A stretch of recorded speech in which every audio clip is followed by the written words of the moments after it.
smokes, that was fun, guys. Hey, hey, Captain Jeff here again. Did a wind stability test today and a couple days ago. A couple days ago, we had Santa Ana or offshore winds. They were about 35 to 40 with 50-mile-an-hour gusts. Went out today. We just had a pretty good winter storm go by. Winds were now onshore at 50 plus, 60-mile-an-hour gusts. Holy smokes, gnarly but fun.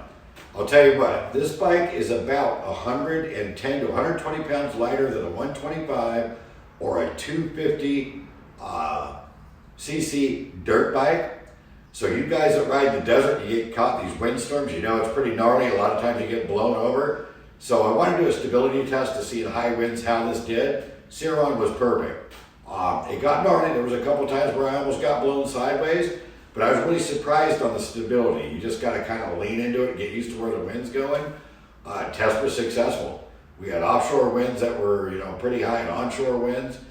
Really stable. So, I hope you liked the video. Just wanted to do a test in the high winds. Again, this is Captain Jeff. Hope you liked the video. Give me a thumbs up. Let me know you liked the video. Subscribe if you really think it's awesome. And again, we'll do another video and we'll see you really soon. Yeah.